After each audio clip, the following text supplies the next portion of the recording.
இந்த spoken English இது என்ஜிஓஸ வச்சு கத்துக் கொடுக்க வேண்டிய அவசியம் என்ன? பள்ளியில இருக்கக்கூடிய பாடங்களை நடத்துறதுக்கு வெளியில இருந்து என்ஜிஓஸ் உள்ள கொண்டு வர வேண்டிய அவசியம் என்ன? அப்ப அந்த வாத்தியார்களுக்கு என்னத்துக்கு சம்பளம் கொடுக்குறீங்க? அப்ப வாத்தியார்களுடைய திறமை போதல அப்படின்னு தானே அர்த்தம். ஊடகம் எது வரைக்கும் வரலாம் அப்படின்றத சொல்லி இருந்திருக்கணும், தீர்மானிச்சிருக்கணும். அவங்க இப்ப கை கழுவ முடியாது. இல்ல அவங்க வந்துட்டாங்க, மீடியா வந்துருச்சு அப்படின்னு. மீடியா எப்படிங்க வரும்? உங்களை மீடியா எப்படி வரும்? மீடியா எப்படி வரும்? இவங்க வீட்டுக்குள்ள எல்லாம் மீடியா வந்துருதா? இவங்க வீட்டுல இருக்கும்போது மீடியா உள்ள விட்டுறாங்களா? மாண்புமிகு தொழில்துறை அமைச்சர் அவங்க பொறுப்புள்ளவங்களா இருக்கிறாங்க அப்படின்னா, இது மாதிரி நான் இந்த இது நடந்துருச்சு, இது என்னை அறியாமலே நடந்துருச்சு, நான் ஒரு ஆர்வத்துல நான் இந்த மாதிரி பண்ணிட்டேன், இதற்கு நான் மன்னிப்பு கேட்டுக்கிறேன், இனி இந்த மாதிரி கண்டிப்பா நடக்காது அப்படின்னு சொல்லியிருந்தாங்கன்னா அது அவங்கள எவ்வளவு உயர்வா காட்டும் இல்ல? அப்படி நடக்கவே இல்லப்பா. அதனாலதான் நம்ம இப்ப பேச வேண்டியது இருக்கு. ஒட்டுமொத்தமாக குழந்தைகளுக்கு அவங்களுடைய உரிமைகளுக்கு எதிரான குற்றச்செயல் அண்டர் போக்சோ. இதை நம்ம உறுதியாக சொல்றோம். இதுல ஊடகங்களுமே கண்டனத்திற்கு உரியது, தண்டனைக்கு உரியது. அமைச்சருமே அவங்க உண்மையில இந்த மாதிரி நிகழ்வு நடந்ததுக்கு அந்த கட்சியினுடைய தலைவர் இத சீரியஸா எடுத்து இவங்கள தற்காலிகமா கூட பதவி நீக்கம் செய்யணும்னு தான் நினைக்கிறேன். அல்லது போர்ட்போலியோவா மாத்தி விடணும். முதலமைச்சர் தெளிவா அவங்களை கூப்பிட்டு இங்க பாருங்க, அது கேம்பெயின் பிரச்சார டயத்துல நடந்தது வேற. அப்போ விஜய் நீங்க விஜய் அது ஓகே. இப்போ அரசு நிர்வாகம், இந்த நிர்வாகத்துல முதலமைச்சர் விஜயாக நீங்க வர முடியாது. நீங்க ஒவ்வொருத்தரும் அவங்களுக்குள்ள ரோல் தான் பண்ணணும். இப்ப இவங்களுக்கு உண்மையிலே துணிச்சல் இருந்தா விஜய் வித்யாசிரம் அப்படின்னு ஒரு பள்ளி இருக்கு, அந்த பள்ளி கேட்டை தாண்டி உள்ள போயிட்டு வர சொல்லிருங்க பாப்போம். மாண்புமிகு தொழில்துறை அமைச்சர் அவங்க அந்த பள்ளியில நடந்துகிட்ட விதம் முற்றிலுமாக சகோதரியாக இல்ல அப்படின்றது உறுதி, 100 விழுக்காடு உறுதி. அதை சொல்றதுக்கு ஒரு சாதாரண குழந்தைய பார்த்தா சொல்லிருங்க. அவங்களுடைய அங்க அங்க என்ன மாதிரியான தோரணை அவங்க தோரணை அப்படின்றது என்னாச்சு பார்த்தா தெரியாதா? அந்த அளவுக்கு கூடவா இவருக்கு அறிவு இல்லாம போயிடுச்சு?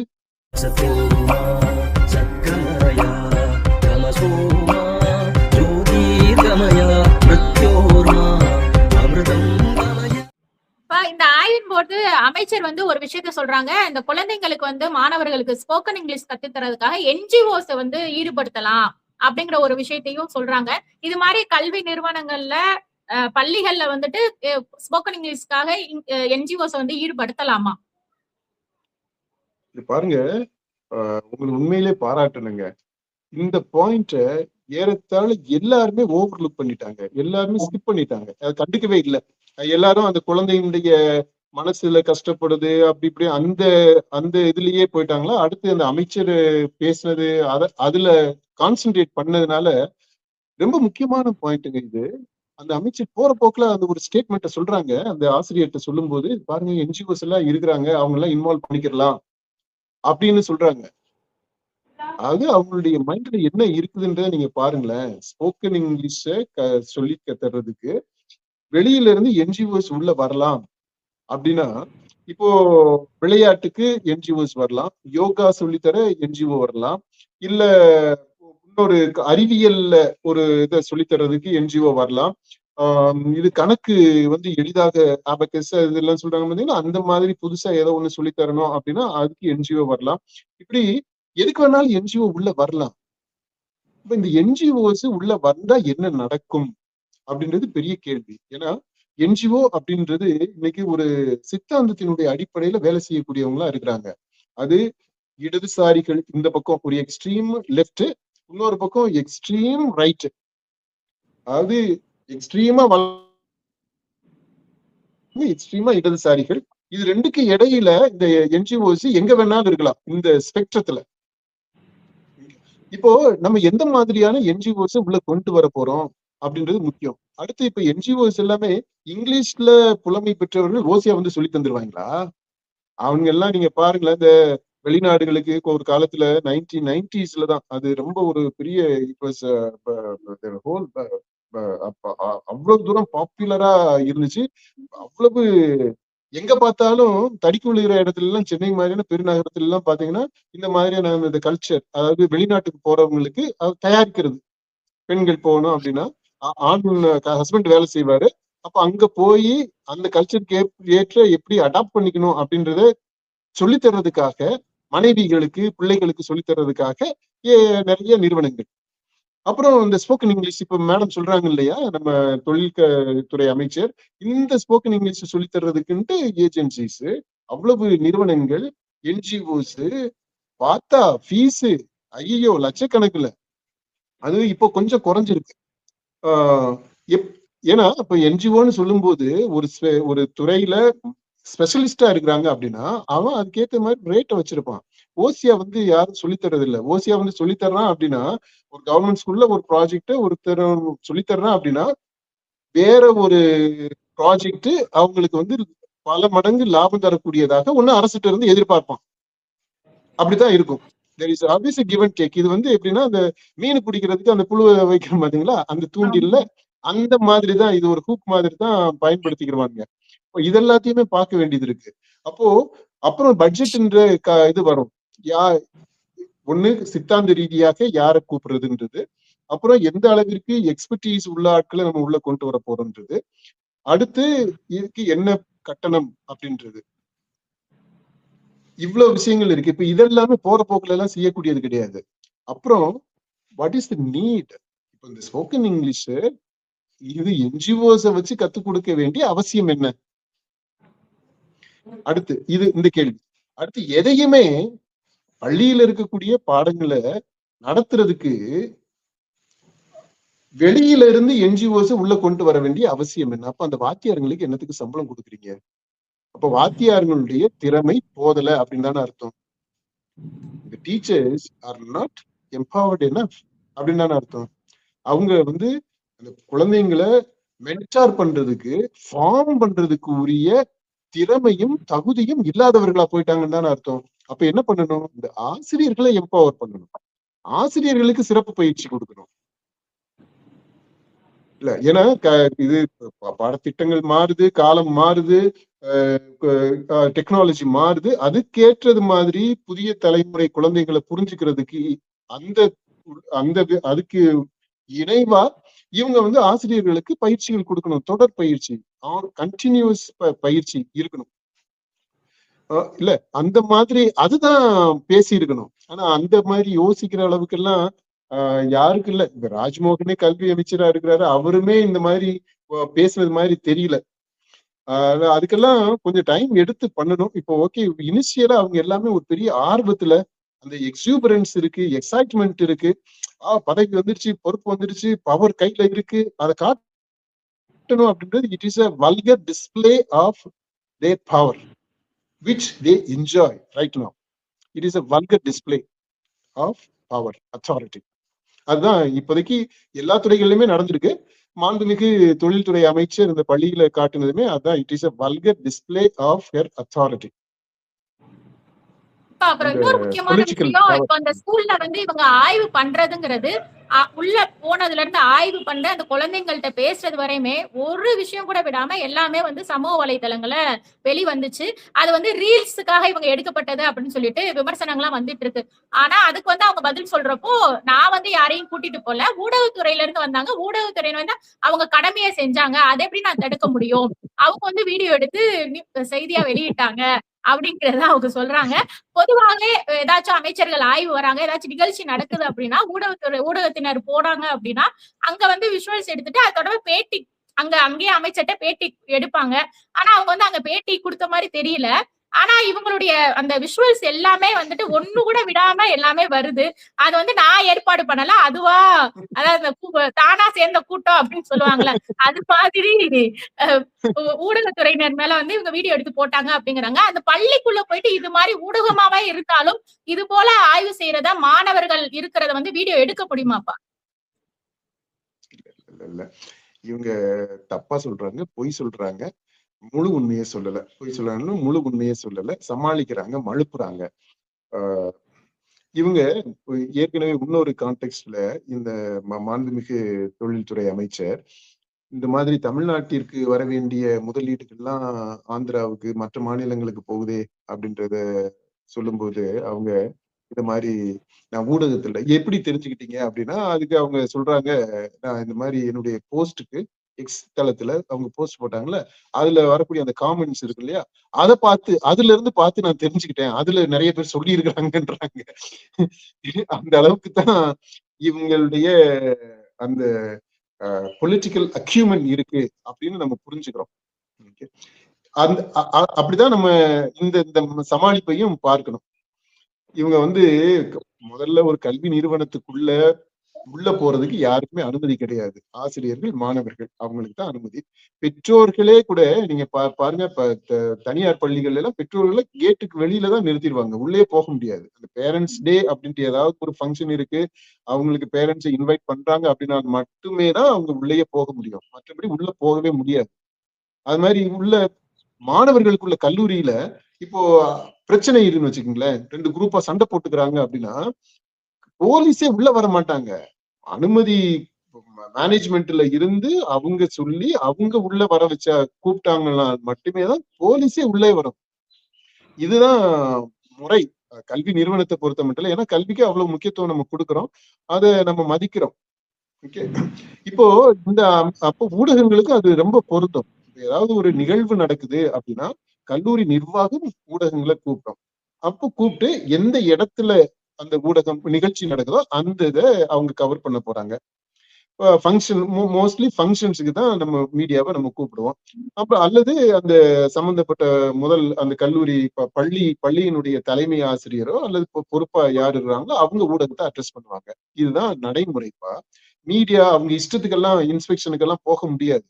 நான் போய் அங்க என்ன நடக்குன்னு பாக்குறேன் அப்படின்ட்டு. ஏன்னா சமீபத்துல ஒரு ஊடகத்துல இருந்து உள்ள பள்ளிக்குள்ள போய் என்னவோ பண்ணியிருக்கிறாங்க, அதெல்லாம் வன்மையாக கண்டிக்கத்தக்கது. அப்படியெல்லாம் எந்த ஊடகத்திற்கும் எந்த உரிமையுமே கிடையாது. அவங்க சட்டத்தையும் இதையும் அவங்க கையில எடுத்துக்கிறதுக்கெல்லாம் யாருக்குமே உரிமை கிடையாது, அமைச்சருக்கும் சேர்த்துதான். அமைச்சர் உள்ள போறாங்க அப்படின்னா ஓகே, ஒரு அமைச்சர் என்ற முறையில சொல்லி அந்த புரோட்டோகால் படி அவங்க உள்ள வர்றவங்கள ரிசீவ் பண்றாங்க, இன்ஸ்பெக்ட் பண்றாங்க. இப்போ எதெல்லாம் ஊடகம் கவர் பண்ணலாம் பண்ணக்கூடாது அப்படின்றது தீர்மானிக்கிறது யாரு அப்படின்னா அந்த இடத்துல இருக்கக்கூடிய சுப்ரீம் அத்தாரிட்டி யாரு? அமைச்சர் இல்லையா? அவங்க தானே அங்க இருக்கிறதுலயே உயர்ந்த அதிகாரத்துல அதிகபட்ச அதிகாரத்தை கொண்டவங்க, பதவியிலையும் உயர்ந்த பதவி அவங்க தானே எல்லாத்தையுமே நடத்துறாங்க. அப்போ அவங்கதான் அந்த ஊடகம் எது வரைக்கும் வரலாம் அப்படின்றத சொல்லி இருந்திருக்கணும், தீர்மானிச்சிருக்கணும். அவங்க இப்ப கை கழுவ முடியாது. இல்ல அவங்க வந்துட்டாங்க, மீடியா வந்துருச்சு அப்படின்னு. மீடியா எப்படிங்க வரும்? உங்களை மீறி எப்படி வரும்? மீடியா எப்படி வரும்? இவங்க வீட்டுக்குள்ள எல்லாம் மீடியா வந்துருதா? இவங்க வீட்டுல இருக்கும்போது மீடியா உள்ள விட்டுறாங்களா? எந்த அமைச்சராவது அவங்க வீட்டுக்குள்ள என்ன நடக்குது அப்படின்றத கவர் பண்றதுக்கு விட்டுருக்காங்களா? அதை விட முக்கியமானது இந்த பிரைவசி. கல்வி நிறுவனத்தில் இருக்கக்கூடிய அது right to their privacy, right to sacredness. அப்ப இதுல ஊடகம் வருது அப்படின்னா ஓகே, பாத்ரூம் நீங்க கிளீன் அதை காட்டுறீங்க, இதை முந்தைய அரசு எவ்வளவு தவறு செஞ்சிருக்குன்றது எக்ஸ்போஸ் பண்ணணுன்றதுக்காக நீங்க கொண்டு வர்றீங்க, அதை காட்டுறீங்க. ஓகே, வகுப்பறைக்குள்ள எதுக்காக நீங்க உள்ள விட்டீங்க? அடுத்து இந்த குழந்தைகள் பெண் மாணவர்கள் இருக்கக்கூடிய பள்ளி இல்லப்பா அது வேற இருக்குப்பா. இல்ல, பொதுவாவே குழந்தைகளை நீங்க பெற்றோருடைய அனுமதி இல்லாம இந்த மாதிரி வீடியோ எடுக்க கூடாது, எடுக்கிறது சட்ட விரோதம். அது குழந்தைகளுடைய உரிமைகளுக்கு எதிரானது. இது போக்சோல இது ஒரு குற்றச்செயல். அது மீடியானா என்ன, அமைச்சர்னா யாருன்னா என்ன? குழந்தைங்களுடைய பெற்றோர்களுடைய அனுமதி இல்லாம பதிவு பண்றது தப்பு. இப்போ அது நடந்திருக்கு, இங்க அது அமைச்சர் முன்னிலேயே நடந்திருக்கு. அவங்களும் அதுக்கு உடந்தையாக இருந்திருக்கிறாங்க. இப்போ இது பண்ண முடியாது, அதுல இது எனக்கு பொறுப்பு கிடையாது அப்படின்னு சொல்ல முடியாது. இதற்கு முழு பொறுப்பையும் அமைச்சர் ஏற்றுத்தான் ஆகணும். ஊடகங்கள் அவங்க கூட்டிட்டு வந்தாலும் சரி, அல்லது அவங்களை மீறி அவங்க வந்துட்டாங்கன்னாலும் சரி, அவங்கள வரவிட்டது இந்த அமைச்சருடைய தவறு. அவங்க அவங்களுடைய கடமையில தவறி இருக்கிறாங்க, அதற்கு பொறுப்பை ஏத்துக்கணும். ஆனா என்னன்னா இவங்களுடைய போஸ்ட்ல நானும் பார்த்தேன், இதை பத்தி ஆக்சுவலா இந்த டாபிக்கை பத்தி பேச வேண்டாம்னு தான் இருந்தேன். ஆனா தொடர்ந்து இவங்களுடைய போஸ்டும் சரி, இவரை பற்றி சொல்ற மற்ற அமைச்சர், இப்ப ராஜ்மோகன் இந்த மாதிரியான அமைச்சர்கள் அவங்க சொன்னது எல்லாம் பாத்தீங்கன்னா எல்லாமே இதை ஜஸ்டிஃபை பண்ணிக்கிட்டு தான் இருக்கிறாங்களே தவிர, தாங்கி பிடிச்சுக்கிட்டு இருக்கிறாங்களே தவிர, ஒருத்தர் கூட சரி தப்பு நடந்துச்சு, தப்பா நடந்துட்டேன், மன்னிப்பு கேட்டுக்கிறேன், நான் திருத்திக்கிறேன் அப்படின்னு சொல்லவே இல்லை. இது வந்து அரசியல்வாதிகளுடைய போக்காகவே இருக்கு. அந்த தாபிகாவுல எடுத்துக்கிட்டோம் அப்படின்னா, அந்த உச்ச உயர்ந்த உச்சபட்சத்துல இருந்து கடைநிலையில இருக்கக்கூடிய கட்சி நிர்வாகிகள் அப்படி எல்லாரும் எடுத்துக்கோங்க. அந்த இதுல இருக்கக்கூடிய அமைப்புல இருக்கக்கூடிய பதவிகள்ல இருக்கக்கூடியவங்களை எடுத்துக்கோங்க. ஆஹ் இந்த பொறுப்புகளை இருக்கக்கூடியவங்க, அரசு பொறுப்புல இருக்கக்கூடியவங்களை எடுத்துக்கோங்க. எல்லாருமே ஏதாவது ஒண்ணு நடந்துருச்சுன்னா அந்த ரெஸ்பான்சிபிலிட்டியை கடத்தித்தான் விடுறாங்க. ஓன் பண்ணிக்கிறவே மாட்டேன்றாங்க. நடந்த நிகழ்வுக்கு எதுக்குமே ஒரு பொறுப்பு, மாரல் ரெஸ்பான்சிபிலிட்டின்னு ஒண்ணு இருக்குது இல்லையா, அதை ஏத்துக்கணும். இப்ப இந்த செயல்ல இதுங்க உண்மையிலேயே இந்த அமைச்சர், மாண்புமிகு தொழில்துறை அமைச்சர், அவங்க பொறுப்புள்ளவங்களா இருக்கிறாங்க அப்படின்னா, இது மாதிரி நான் இந்த இது நடந்துருச்சு, இது என்னை அறியாமலே நடந்துருச்சு, நான் ஒரு ஆர்வத்துல நான் இந்த மாதிரி பண்ணிட்டேன், இதற்கு நான் மன்னிப்பு கேட்டுக்கிறேன், இனி இந்த மாதிரி கண்டிப்பா நடக்காது அப்படின்னு சொல்லியிருந்தாங்கன்னா அது அவங்கள எவ்வளவு உயர்வா காட்டும் இல்ல. அப்படி நடக்கவே இல்லப்பா. அதனாலதான் நம்ம இப்ப பேச வேண்டியது இருக்கு. இப்ப ஏன்னா இதை உணர்த்தணும் இல்லையா, அவங்க உணரணும். உணர்றது வரைக்கும் இதை பத்தி பேசித்தான் ஆகணும். இது வந்து குற்றச்செயல். போக்சோல வந்து இதுக்கு தகுந்த நடவடிக்கை எடுக்கணும். அது இந்த குழந்தைகளுடைய, அது இப்ப நீங்க சொன்ன மாதிரி பெண் குழந்தைகள் வேற, இவங்களை அப்புறம் அந்த ஆசிரியர்கள் அந்த அவங்கள அங்க அவங்க நடத்தப்பட்ட விதம், அல்லது இந்த அமைச்சர் முன்னாடி அவங்க இருந்த விதம், இது எல்லாமே சட்ட ரீதியாக அணுகப்பட வேண்டியது. எல்லாத்துலயுமே சட்ட மீறல் இருக்கு. அதாவது சொல்ல போனா குற்றம் நடந்திருக்காங்க. அதனால இந்த மீடியா வந்துருச்சு அப்படின்றது அது தப்பு. மீடியாவுமே ரெஸ்பான்சிபிளா இருந்திருக்கணும்.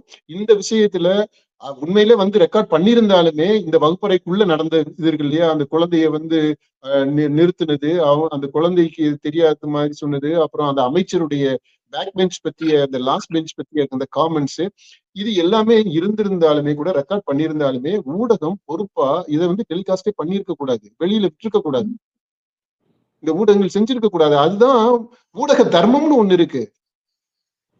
மீடியா ரெஸ்பான்சிபிலிட்டி கிளியரா இருந்துச்சுலப்பா அந்த விஷயத்துல. ஆடியோ, அவங்க பேசுற ஆடியோ வந்து அவ்வளவு கிளியரா கேட்டுச்சு. இப்ப என்ன, ஒருவேளை அவங்க வந்து மைக் மாட்டிட்டு தான் பேசியிருப்பாங்கன்னு தான் நினைக்கிறேன். அவங்க எல்லாம் அமைச்சர் பேசும்போது அந்த இப்ப நம்ம பேசும்போது அந்த மைக்கை வச்சுக்கிட்டு தானே பேசுறோம், அந்த மாதிரி கூட இருந்திருக்கலாம். ஆனா நம்ம கரெக்ட் பண்ணல, நம்ம அந்த ஸ்பாட்ல இல்ல, அதனால நம்ம இத ஜட்ஜ் பண்ண முடியல. ஆனா ஆடியோ கிளியரா இருக்கு, விசுவல் கிளியரா இருக்குது, அந்த கண்டினியூட்டி இருக்குது. இது எல்லாமே ஒட்டுமொத்தமாக குழந்தைகளுக்கு, அவங்களுடைய உரிமைகளுக்கு எதிரான குற்றச்செயல் அண்டர் போக்சோ. இதை நம்ம உறுதியாக சொல்றோம். இதுல ஊடகங்களுமே கண்டனத்திற்கு உரியது, தண்டனைக்கு உரியது. அமைச்சருமே அவங்க வந்து உண்மையில இந்த மாதிரி நிகழ்வு நடந்ததுக்கு அந்த கட்சியினுடைய தலைவர் இத சீரியஸா எடுத்து இவங்கள தற்காலிகமா கூட பதவி நீக்கம் செய்யணும்னு தான் நினைக்கிறேன், அல்லது போர்ட்போலியோவா மாத்தி விடணும், அல்லது இவங்களுக்கு வந்து ஸ்ட்ரிக்டாக அந்த வார்னிங் கொடுக்கணும். அது வந்து பப்ளிக்காக கொடுக்கணும். அமைச்சர் நிர்மல்குமார்ட்ட வந்து செய்தியாளர்கள் கேக்குறாங்க, இந்த மாதிரி அமைச்சர் ஆய்வு செஞ்சிருக்கிறாங்க, அது வந்து விமர்சனம் சர்ச்சையா இருக்குது அப்படிங்கிற கேள்விக்குதான் முதலமைச்சர் அலுவலகத்துல இருந்து எங்களுக்கு அறிவுரை வந்திருக்குது, தேவையில்லாத அரசு அலுவலகங்களை வந்து தேவையில்லாத ஆய்வுகள்லாம் மேற்கொள்ளக்கூடாது அப்படின்னு சொல்லிட்டு முதலமைச்சர் அலுவலகத்துல இருந்து எங்க அறிவுரை வந்திருக்கு அப்படிங்கறத அவர் சொல்றாருலப்பா. ஆனாலுமே அவர் இவங்க இந்த அமைச்சர் செஞ்சதுக்கு சப்பக்கட்டு தான் கட்டுறாரு. அவங்க வந்து தவறான எண்ணத்துல எதுவும் பண்ணல, சொந்த தொகுதி அப்படிங்கறதுனால ஆய்வு பண்றாங்க அப்படிங்கறதையும் அவர் சொல்றாரு. இப்ப திரும்ப எல்லாமே எங்க வருதுன்னு தெரியுமா, அந்த கட்சியினுடைய தாவேகாவுடைய தலைவராக இருந்த விஜய் பிரச்சாரத்தின் போது அவர் சொன்னார் பாத்தீங்களா, ஒவ்வொரு வீட்டுலயுமே ஒரு விஜய், அடுத்து நீங்க வாக்களிக்கிறது எல்லாம் யாருக்குன்னா இந்த முகத்திற்கு தான், விஜய்க்கு தான் நீங்க வாக்களிக்கிறீங்க அப்படின்றாரு இல்லையா. அந்த விஜயும் அந்த கட்சியினுடைய தொண்டரும் ஐடென்டிஃபை பண்ணிடுறாங்க, ரெண்டும் ஒண்ணுதான் அப்படின்ட்டு. இப்போ அதே மாதிரிதான் விஜயும் அந்த கட்சியில இருந்து தேர்ந்தெடுக்கப்பட்ட எம்எல்ஏஸும் ஐடென்டிஃபை பண்ணிடுறாங்க, அவங்கதான் விஜய் தான் அவங்க. அப்படி அந்த மாதிரி இப்ப அந்த அமைச்சர்களும் அந்த மாதிரிதான் விஜயினுடைய மறு பிம்பங்கள், குளோன்ஸ், பிரதிகள், விஜயினுடைய பிரதிகள், மறுபதிப்புகள், அப்படிதான் அவங்க நினைக்கிறாங்க. இப்ப இதனாலதான் விஜய் முதல்வராக இப்போ மாண்புமிகு முதலமைச்சராக அவர் வந்து ஒரு இடத்துக்கு போறாரு அப்படின்னா ஆட்டோமேட்டிக்கா அது வந்து செய்தியாக்கும், ஆக்கணும். ஏன்னா நாட்டுல முதலமைச்சர் என்ன செய்யறாரு அப்படின்றது தெரியணும், மக்களுக்கு தெரியணும். அப்போ ஊடகங்கள் போகும், பின்னாடி போகும், அந்த ஊடகங்கள் வந்து அதை செய்தியாக்கும். அந்த இப்போ அந்த அரசு இது இருக்குது இல்லையா, அந்த இன்ஃபர்மேஷன் பப்ளிக் CITR. ரிலேஷன்ஸ், அந்த அந்த துறை அவங்களே ரீல்ஸ் தான் போட்டுக்கிட்டு இருக்கிறாங்க, நிறைய ரீல்ஸ் போடுறாங்க, ஆமா. குட்டி குட்டி குட்டி குட்டியா வீடியோ பிட்டு பிட்டா போடுறாங்க. இப்போ அந்த மாதிரி முதலமைச்சருக்கு நடக்குது. இப்ப இவங்க என்ன பண்றாங்க, முதலமைச்சர் நாங்களும் விஜய் தானே, அப்ப நாங்க செய்யறதும் வரணும் அப்படின்ட்டு அதான் அந்த நம்ம சொன்னோம் இல்லையா, அந்த அதிகாரத்தை முதல் தடவையாக ருசிக்கிறாங்க, அதை ரசிக்கிறாங்க, அதை பகிர்ந்துக்கணும், அந்த சந்தோஷத்தை அந்த கொண்டாட்டத்தை பகிர்ந்துக்கணும் அப்படின்ட்டு பரபரப்பு இருக்குது. ஆரவாரம், ஆர்ப்பாட்டம், அந்த ஆனந்தம், இது வந்து ஆனந்த கொண்டாட்டம், இது நடக்குது. இத முறைப்படுத்துறதுக்கு இப்போ விஜய் முதலமைச்சர் அலுவலகத்திலிருந்து வந்ததாக நிர்மல்குமார் சொல்றாரு. என்ன இன்ஸ்ட்ரக்ஷன்ஸ் வந்துச்சு அப்படின்றது நமக்கு தெரியல, ஒருவேளை அவங்களுக்கு தனிப்பட்ட முறையில சொல்லியிருப்பாங்கன்னு நினைக்கிறேன். நானும் அந்த இதுல தேடி பார்த்தேன், இந்த மாதிரியான ஒரு இன்ஸ்ட்ரக்ஷன் சிஎம் ஆபீஸ்ல இருந்து எதுவும் இல்ல, அபிஷியல் இதுல வெளி பொது வெளியில இல்ல, தனிப்பட்ட முறையில சொல்லியிருப்பாங்கன்னு நினைக்கிறேன். அதை நிர்மல்குமார் அமைச்சர், மாண்புமிகு அமைச்சர் நிர்மல்குமார் சொல்றாரு. அதை நம்ம அப்படியே ஏத்துக்கிட்டாலும் என்ன அப்படின்னா, இந்த ஆட்டிடியூட் இருக்குது இல்லையா, நானும் விஜய் தான் அப்படின்றது, அதுல இருந்து அவங்க வெளியில வரணும். அது வர்றதுக்கு டைம் எடுக்கும் தான் நினைக்கிறேன். அல்லது முதலமைச்சர் தெளிவா அவங்களை கூப்பிட்டு, இங்க பாருங்க, அது கேம்பெயின் பிரச்சார டயத்துல நடந்தது வேற, அப்போ வந்து விஜய் நீங்க விஜய், அது ஓகே. இப்போ அரசு நிர்வாகம், இந்த நிர்வாகத்துல முதலமைச்சர் விஜயாக நீங்க வர முடியாது, நீங்க ஒவ்வொருத்தரும் அவங்களுக்குள்ள ரோல் தான் பண்ணணும். அது மாதிரி நீங்க வந்து ஒரு எம்எல்ஏனா எம்எல்ஏ என்ன செய்யணுமோ அதைத்தான் பண்ணணும். எம்எல்ஏ வந்து ஒரு எஜுகேஷன் ஆபீசர் மாதிரி எல்லாம் பள்ளிக்கூடத்துக்குள்ள இன்ஸ்பெக்ஷனுக்கு போகக்கூடாது. எம்எல்ஏ வந்து இன்ஸ்பெக்ஷனுக்கு எல்லாம் போக முடியாது. அமைச்சர் வந்து ஒரு நிர்வாகி, இப்ப மக்களால் தேர்ந்தெடுக்கப்பட்டது மட்டும் இல்லாம அந்த அட்மினிஸ்ட்ரேஷன்ல அவங்களுக்கு பொறுப்பு இருக்கு, அதனால அவங்க போறாங்க, அதை நம்ம புரிஞ்சுக்கிறோம். அது மாதிரி கட்சியில பொறுப்புல இருக்கிறவங்க எல்லாம், நாங்க எங்க கட்சி தான் ஆட்சிக்குள்ள இருக்கு அதனால நாங்க போவோம் அப்படின்னு எல்லாம் பண்ண முடியாது. ஓகே, இது ஒரு பக்கம் இருக்கு. இப்போ ஒரு பெரிய கேள்வி நான் கேட்க விரும்புறேன், இந்த இன்ஸ்பெக்ஷனுக்கு போற எல்லாருக்குமே ஒரு கேள்விதான். நீங்க இந்த அமைச்சரவை எடுத்துக்கங்க, சிவகாசியில இந்த அரசு பள்ளி, இதே சிவகாசியில இன்டர்நேஷனல் ஸ்கூல்ஸ் அத்தனை இருக்கு. பேர்கள்லாம் சொல்ல வேண்டாம், நம்ம அவங்க பார்த்துக்கிட்டோம். இப்ப அந்த சுற்று வட்டாரத்துல அத்தனை ஸ்கூல் சிபிஎஸ்இ பள்ளிகள் இருக்கு. அதுல ஏதாவது ஒரு பள்ளிக்கு இவங்க மினிஸ்டர் போனாங்களா? அங்க படிக்கக்கூடிய பிள்ளைங்களுமே நம்ம பிள்ளைங்க தானுங்க, அவங்களுக்கும் இவங்க மினிஸ்டர் தானுங்க. அந்த பிள்ளைங்களுக்கு எப்படி படிக்கிறாங்க? அங்க வந்து இன்டர்நேஷனல் ஸ்கூல்ல அத்தனை லட்சம் ஃபீஸ் வாங்குறாங்களே, வாங்கக்கூடிய ஃபீஸுக்கு உரிய வசதிகள் அங்க இருக்கா அப்படின்றத பார்க்கணுமா? அந்த கடமை இருக்கா?